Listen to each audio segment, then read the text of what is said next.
On November 23, 2025, an extraordinary and devastating hailstorm struck the city of Erechim in the northern region of Rio Grande do Sul, Brazil. What unfolded that afternoon would go on to be remembered as one of the most violent and destructive meteorological events in the city's recent history.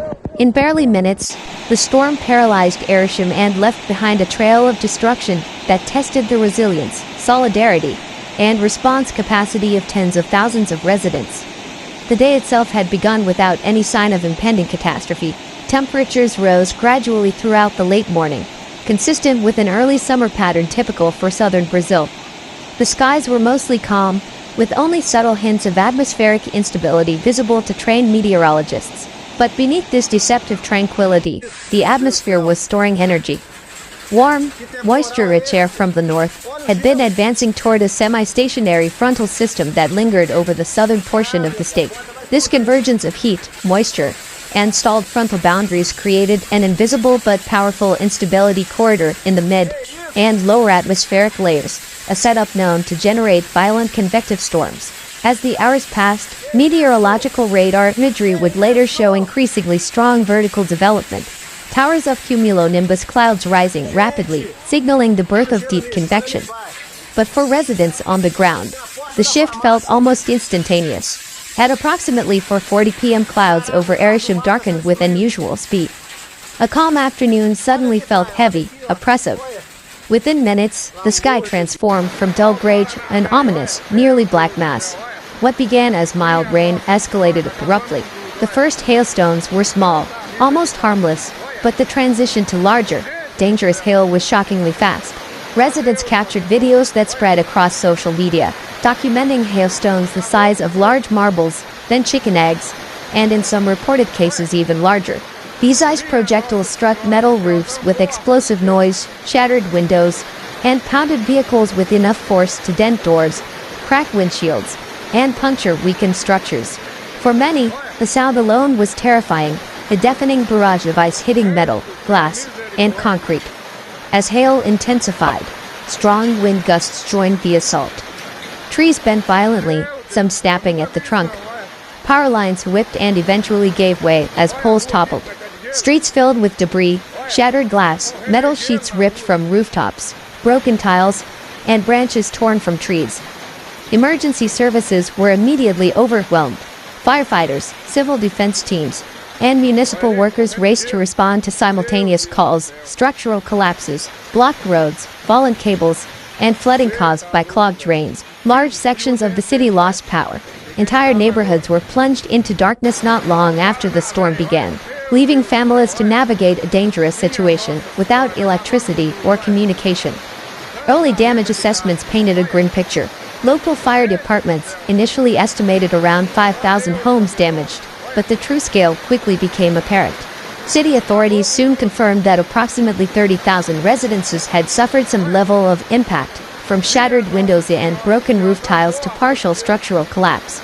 Businesses were hit hard as well, storefronts destroyed, glass facades shattered inward, and interiors severely affected by water and ice intrusion. Thousands of private vehicles were damaged or destroyed, many of them left exposed on roads, driveways, or parking lots. On the highway near the city, drivers endured some of the storm's most harrowing moments. Hail hammered vehicles with such ferocity that windshields fractured or imploded entirely, leaving occupants vulnerable to incoming shards of glass and ice. Car roofs dented under the weight of the barrage, and in extreme cases, hoods warped or buckled. Recognizing the escalating crisis, the municipal authorities declared a state of emergency the same evening. The decree activated the full capacity of public institutions, the formation of a crisis management committee, deployment of rapid response teams, and initiation of emergency shelter plans. Community centers and schools converted into temporary shelters for families whose homes were rendered unsafe. Donation campaigns were launched, and volunteers rushed to help. Hospitals and emergency clinics saw a surge of injured residents, many with cuts, bruises, and lacerations caused by flying debris and shattered glass. The main hospital quickly approached capacity, prompting the rapid setup of an auxiliary emergency unit to absorb the overflow. Local officials issued critical warnings, Citizens were urged not to climb damaged roofs without proper safety equipment and to be alert to the risk of collapse, sharp debris, or remaining unstable structures. Downed power lines created an additional layer of danger. Fallen electrical cables lay across roads and sidewalks, forcing emergency crews to coordinate carefully as they worked to secure the most affected zones. Public advisories urged residents to stay indoors unless absolutely necessary. By nightfall, the scale of devastation became even clearer. Photos and videos circulating online portrayed neighborhoods blanketed in white, as if a winter snowstorm had swept in, but this was ice from a violent, destructive hail event. Rooftops lay exposed, vehicles were battered beyond repair, and streets were littered with debris. For many families, the shock was immense. Residents described the storm with disbelief. "I've seen hail before, but never like this. It felt like the sky was falling apart." Meteorologists provided more technical insight as data was analyzed. The convergence of tropical humidity with the semi-stationary front generated deep instability, with temperature gradients of nearly 10 degrees Celsius between nearby regions. These contrasts fueled powerful updrafts, strong enough to suspend hailstones in the upper atmosphere long enough for multiple layers of ice to accumulate. Radar signatures later confirmed the presence of hail cores, dense zones within supercell-like structures capable of producing large hailstones and destructive downbursts. The economic impact was severe. Preliminary estimates pointed to millions of dollars in losses, damages to homes, vehicles, public infrastructure, and commercial buildings. Farmers reported significant losses as well. Greenhouses damaged, irrigation equipment dented, and crops such as soybeans torn apart. For a region heavily dependent on agriculture, the storm represented not only an immediate crisis but also potential long-term economic challenges. Insurance companies mobilized teams to assess claims, but many residents lacked adequate coverage, raising concerns about the financial burden of reconstruction. Local officials formally requested aid from the state and federal governments to support recovery efforts. Beyond the physical destruction, the psychological impact was considerable. Many residents experienced anxiety, fear, and emotional distress following the event. Mental health teams were deployed alongside other responders to provide support. In the days that followed, the city mobilized into action. Cleanup operations were organized, temporary shelters expanded, and engineers inspected damaged structures to determine which were safe to re-enter. Power crews worked tirelessly, replacing broken poles, restringing cables, and restoring electricity to thousands of households. Officials promised long-term reforms, stronger building codes, improved early warning systems, and investment in infrastructure more resistant to hail and intense wind. Public discussions emerged about the need for improved communication strategies, especially for vulnerable populations who may not have received or understood weather alerts. For climate experts, the Erechim hailstorm added to a growing list of extreme weather events in southern Brazil, events that appear to be increasing in frequency or intensity. While no single event can be definitively attributed to climate change, shifting patterns of atmospheric instability, humidity anomalies, and stronger thermal contrasts are consistent with broader climatic trends. Ultimately, the storm not only tested the city's resilience but also became a defining moment in its contemporary history. Communities united to rebuild, neighbors helped neighbors, and local leaders emphasized the importance of preparedness in a world where extreme weather may grow more common. Erechim's story is one of impact, but also of recovery, adaptation, and collective strength. Its people are rebuilding, learning, and preparing for a future where vigilance, infrastructure, and community cooperation will be essential. As reconstruction efforts advanced through the week, the true magnitude of the hailstorm's impact became even more evident. Municipal teams, together with state support, began conducting systematic surveys of neighborhoods. Drone footage revealed patterns of destruction that were difficult to perceive from the ground. Entire blocks with roofs punctured, glass strewn like confetti across gardens, and small pockets of ice that had accumulated in shaded areas, persisting long after the storm had passed.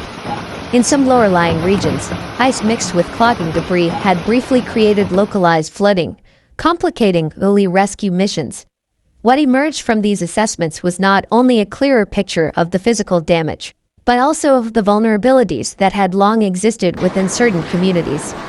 Many of the hardest hit neighborhoods were those with older infrastructure, aging roofs, or buildings not constructed to withstand intense winds or large hail impact.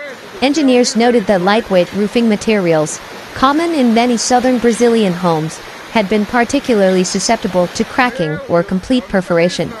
Families who already lived in precarious conditions now faced an uncertain path forward, as repairs required funds and expertise far beyond their means. In response, the municipality launched a coordinated multi-phase recovery plan. The first phase focused on clearing hazardous debris, broken tiles, splintered wood, and the sharp remnants of shattered windows. The second phase involved temporarily covering damaged roofs with tarps to protect homes from additional rainfall. Volunteers worked side by side with firefighters and civil defense personnel, moving through streets with ladders, gloves, and improvised tools to secure vulnerable homes. These efforts were often carried out under unpredictable weather conditions, as new rain showers repeatedly interrupted the work. Parallel to physical reconstruction, there was a growing need for emotional and psychological support. Schools and community centers designated rooms where psychologists and social workers offered counseling. For many families, especially children, the sound of hail hitting metal or glass now triggered heightened anxiety. Some described difficulty sleeping or feeling uneasy whenever clouds gathered. Health professionals emphasized that such reactions were normal, given the intensity of the event, and that emotional recovery would take time. Local schools, several of which had suffered broken windows and damaged roofs, had to suspend classes temporarily. Some resumed instruction in partial capacity, using undamaged areas while waiting for repair crews. Businesses also faced substantial obstacles. Commercial districts saw storefronts shattered, inventory destroyed, and interior ceilings damaged by water infiltration. For small business owners, this represented not just material loss but a threat to their livelihoods. Many were forced to close indefinitely while awaiting inspections, insurance evaluations, or government assistance. Local chambers of commerce began organizing financial relief discussions, advocating for tax suspensions, emergency credit lines, and accelerated insurance processing. Meanwhile, public infrastructure endured a heavy toll. Bus terminals had their coverings torn open, public parks saw benches shattered and trees uprooted, and several municipal buildings sustained broken windows and roof damage. Traffic signals malfunctioned due to electrical issues, forcing police officers to direct vehicles manually at major intersections. In the rural outskirts, agricultural roads became difficult to navigate, especially where fallen trees obstructed access. One of the more overlooked aspects of the storm's impact involved wildlife. Environmental groups reported that birds, particularly small species nesting in urban trees, suffered significant losses. Many nests were destroyed, and the ice caused direct harm to animals unable to seek proper shelter. Volunteers from local environmental organizations organized rescue operations for injured birds and small mammals, bringing them to treatment centers until they could recover. As days turned into weeks, scientific institutions began analyzing the meteorological profiles recorded during the event.